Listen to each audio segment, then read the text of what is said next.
10th welcome to my channel Anil academy. Chapter 6 triangle हम कर रहे हैं और हमने इस चैप्टर की एक्सरसाइज 6.1 को पूरा कर लिया है और साथ ही साथ हमने अपनी थ्योरम 6.1 को कर लिया है। इस थ्योरम को हम बीपीटी थ्योरम भी बोलते हैं। आज की क्लास में हम करेंगे अपनी थ्योरम 6.2। ये आपकी बीपीटी थ्योरम की विलोम या फिर कन्वर्स है। ओके, तो जैसे इसमें बोल रखा है कि if a line divides any two sides of A triangle in same ratio, अगर कोई लाइन किसी ट्राइंगल की दो साइड को बराबर रेशो में डिवाइड करती है, then the line is parallel to third side, तो वो जो लाइन होगी, वो जो रेखा होगी, वो तीसरी भुजा के क्या होगी, समानांतर होगी। तो इसको हम अपने डायग्राम से समझते हैं, प्रूफ प्रमाण से। तो मान लिया ये मेरे पास एक ट्राइंगल है, ये हमारे पास एक ट्राइंगल है। ट्राइंगल का नाम हमने ले दिया ए, बी और सी, और ये एक लाइन चली गई। ये एक क्या है, लाइन है एल। अगर ये लाइन इस ट्राइंगल की इन दो साइड को बराबर रेशो में डिवाइड करे, मतलब ये लाइन जो एल है वो इसको यहाँ पे कहाँ पे काट रही है, डी पर, और यहाँ पर क्या काट रही है, ई पर।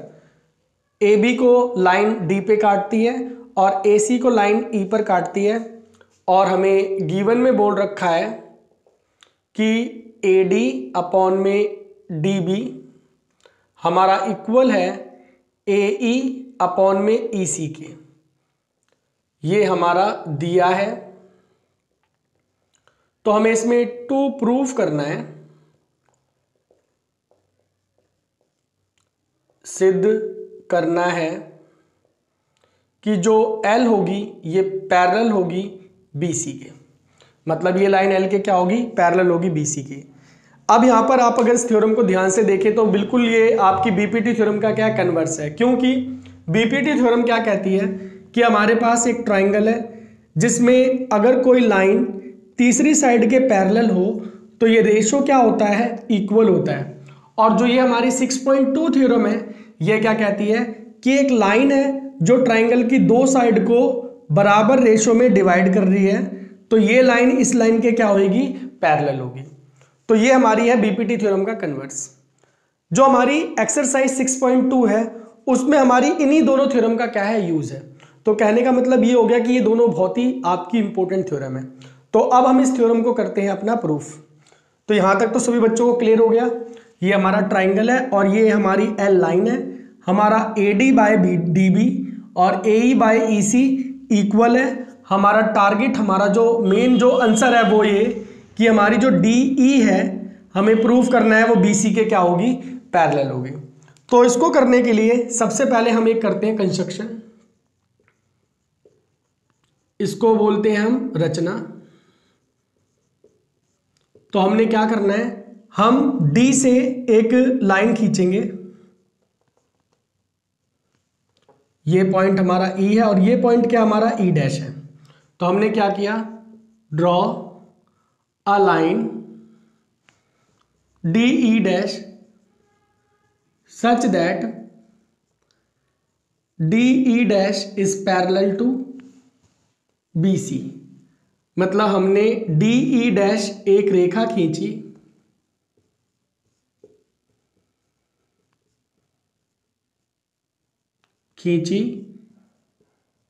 इस प्रकार की,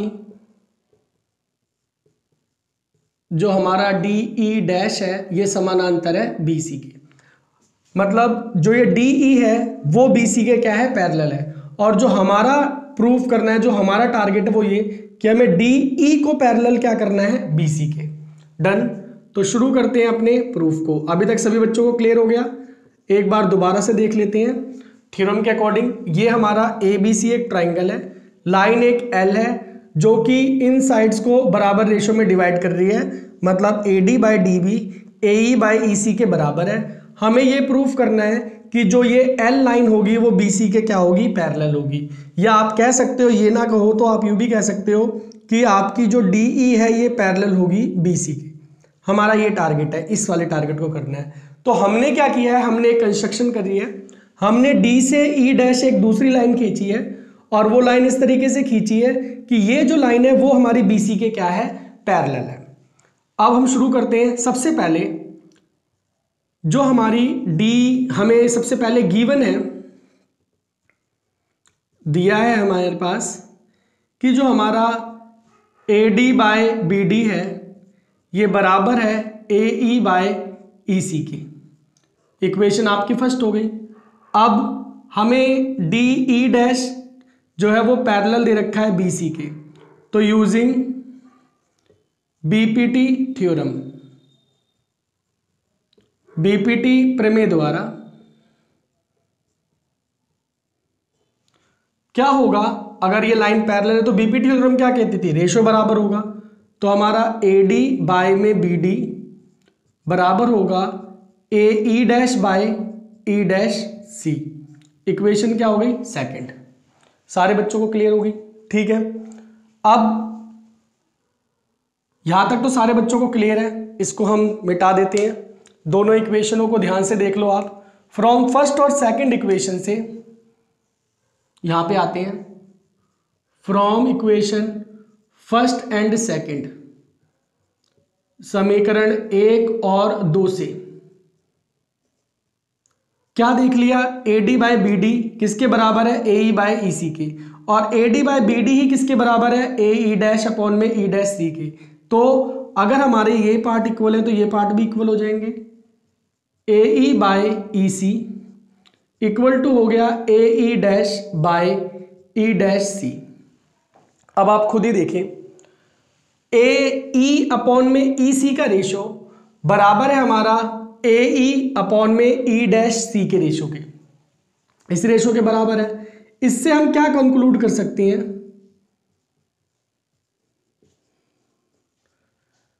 हमें प्राप्त होता है अगर हमारा A E by E C A E dash upon में ई डैश सी के बराबर है, तो इसका मतलब ये हुआ कि जो ई पॉइंट और ई डैश पॉइंट है ये दोनों क्या है, सेम है। This point are coincide with each other, ये दोनों हमारे जो बिंदु है संपाती बिंदु है, मतलब ये दोनों बिंदु क्या है, एक ही है। तो इसका मतलब क्या हुआ, अब हमारे पास, इसको मिटा देते हैं यहाँ पर, ये पूरा तो इतना तो हो ही गया। हमारा जो फाइनल रिजल्ट है उसको देखते हैं। तो हमारा जो फाइनल रिजल्ट है वो हमसे कहता है कि ई और ई डैश क्या है, इक्वल है। It means point E and E dash are coincide, मतलब दोनों पॉइंट एक ही हैं। ई तथा ई डैश एक ही बिंदु है। अब हमने कंस्ट्रक्शन में क्या कर रखा है, हमने कंस्ट्रक्शन में प्रूफ किया है। अब नाउ डी ई डैश जो है वो पैरेलल है हमारी बी सी के, तो ई डैश और ई पॉइंट क्या है, दोनों इक्वल है। तो आप कह सकते हो कि D E is parallel to B C, या फिर आप कह सकते हो L is parallel to B C. और यही था हमारा इस सवाल का प्रूफ। ओके जी, इस थ्योरम का प्रूफ क्लियर, सिंपल है। तो यहां पर आपने करी बीपीटी थ्योरम की कन्वर्स थ्योरम, जहां पे आपने देखा कि अगर हमारे पास किसी ट्राइंगल के अंदर कोई लाइन दो साइड को बराबर रेशो में डिवाइड करती है, तो जो वो लाइन होगी वो थर्ड साइड के क्या होगी, पैरेलल होगी। ओके जी, तो ये थी आपकी दो थ्योरम, थ्योरम नंबर 6.1 और 6.2। अब जो आपकी एक्सरसाइज 6.2 है, इसके अंदर इन्हीं दो थ्योरम का एज ए फॉर्मूला क्या होगा, यूज होगा। तो आज की क्लास हम यही खत्म करते हैं। अगली क्लास में हम करेंगे अपनी एक्सरसाइज 6.2 और उसके नए क्वेश्चनों को हम सीखेंगे। तब तक के लिए सभी बच्चों को बाय, मिलते हैं अगली क्लास में।